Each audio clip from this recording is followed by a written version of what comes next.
livros e mensagens cujo conteúdo não passou pelo critério da universalidade e divergem do ensino dos espíritos apresentados por Kardec podem ser entendidos como atualizações da doutrina espírita, Marcos?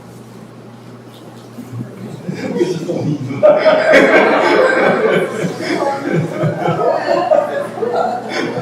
Amigos.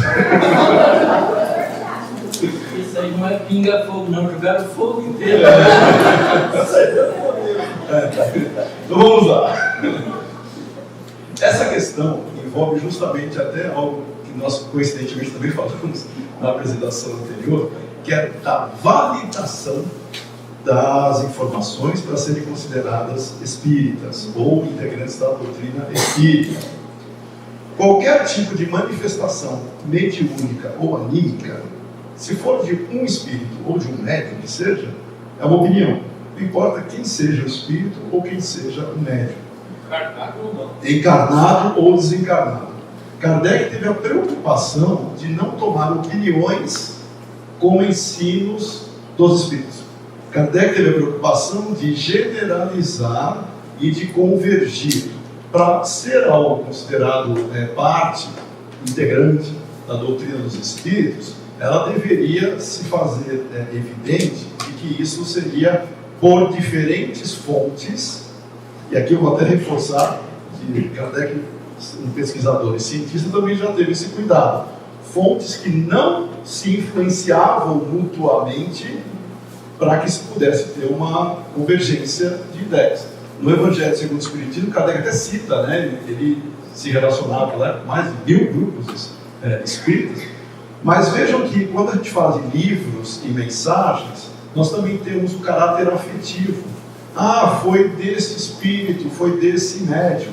É normal as pessoas terem um caráter afetivo por espíritos e médios, porque muitas das pessoas vieram parar da doutrina espírita fruto da leitura de obras ditas psicografadas ou qualquer outro tipo de produção de um médium muito querido ou de um espírito muito querido. Mesmo assim, nós temos uma preocupação de validar a informação. E livros e mensagens, como a Cíntia colocou, os meus amigos aqui já perceberam o tamanho do cuidado que eu tenho que ter para responder, tudo deve ser analisado. Não importa se veio do médium X ou do espírito Y. Existe espírito X, então eu não fiz essa comparação. Nós temos... Você gostou dessa, né?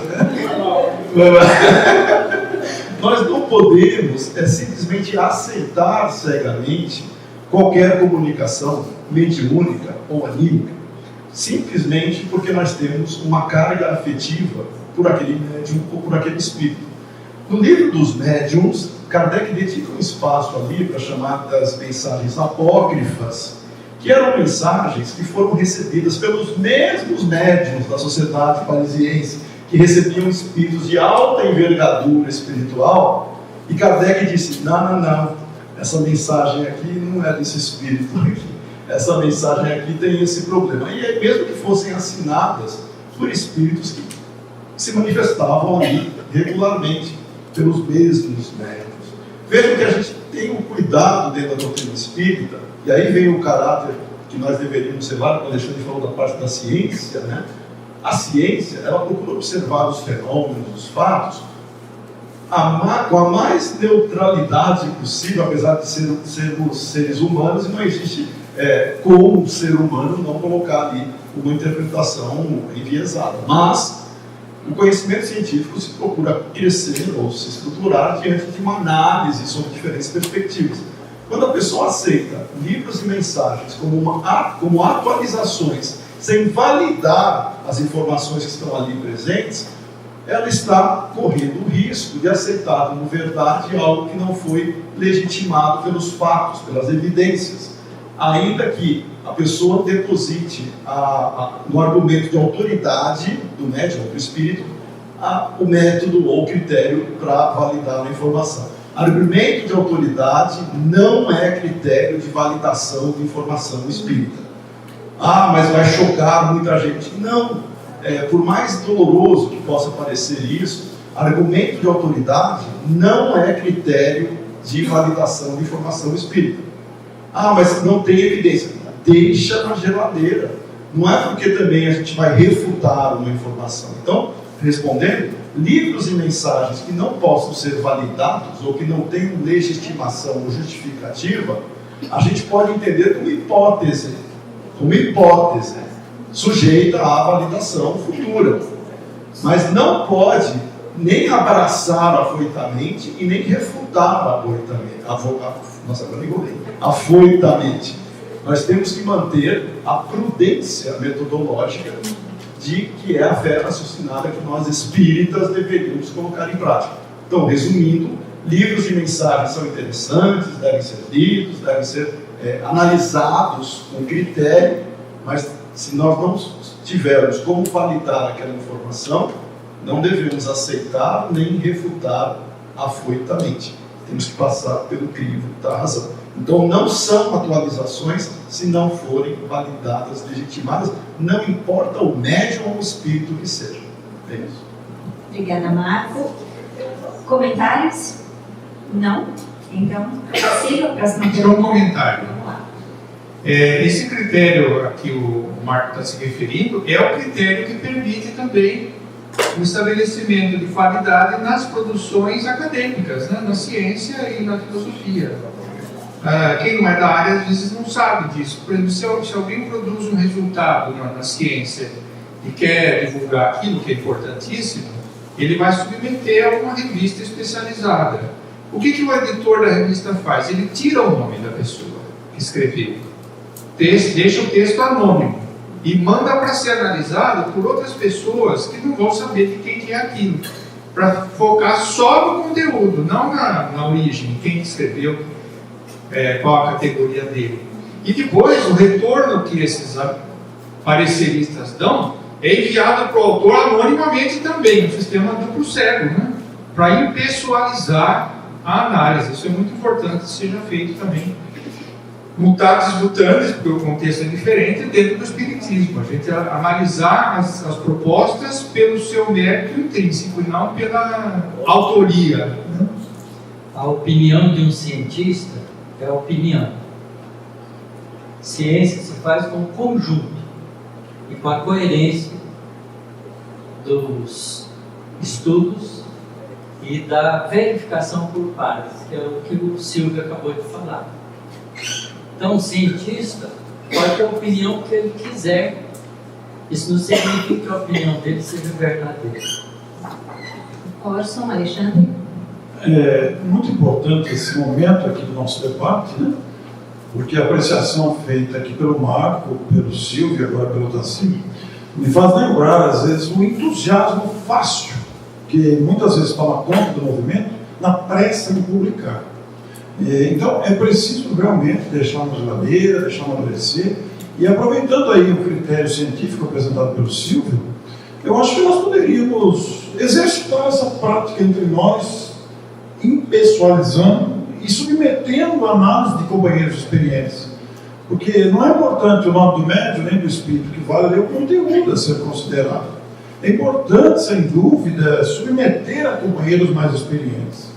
Vez por outra, a gente se depara com textos de uma maior profundidade, né? De vez em quando, eu recorro a Tacílio. Às vezes, você acha isso aqui? Né? Olha aqui, eu recorri a um amigo de Marília, o Donizete. Donizete, dá uma olhada nisso aqui.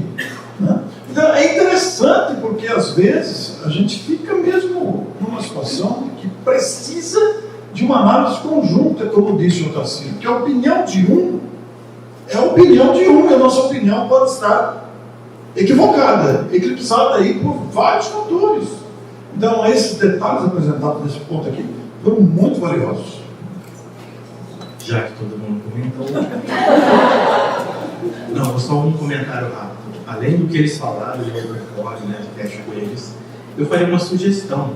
Trabalhasse devagar, com tempo, mas uma análise desse tipo, e que já está publicado, que a gente tem ainda, hoje teve a Feira do Livro e outros livros, a gente fazer isso com o que já está publicado.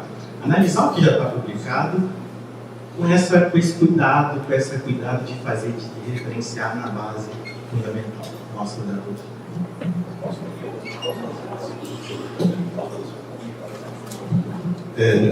Essa pergunta rendeu, né?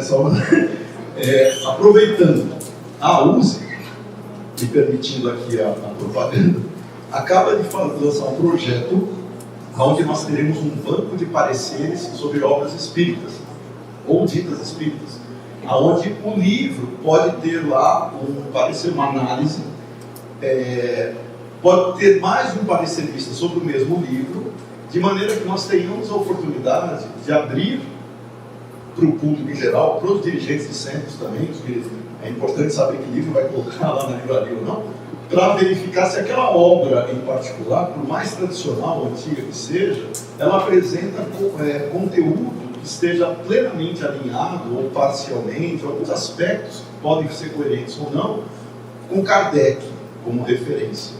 Isso é importante, não é para julgar uma obra boa ou má, não se tem julgamento de obra, não tem um selo de qualidade, já queriam que nós colocássemos um selo de qualidade. Não existe isso, porque nós somos falhos.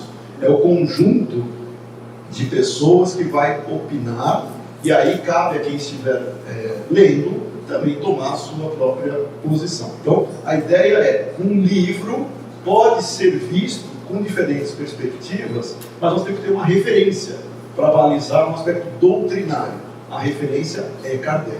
Então, essa é a pedra de toque que o Herculano Pires chamava, né, que nós deveríamos reforçar para colocar isso no sentido de parte da doutrina espírita. E a atualização, eu vou repetir uma frase de Herculano: nós mal conhecemos Kardec e as pessoas já querem atualizar Kardec. Vamos primeiro conhecer Kardec para depois atualizar Kardec.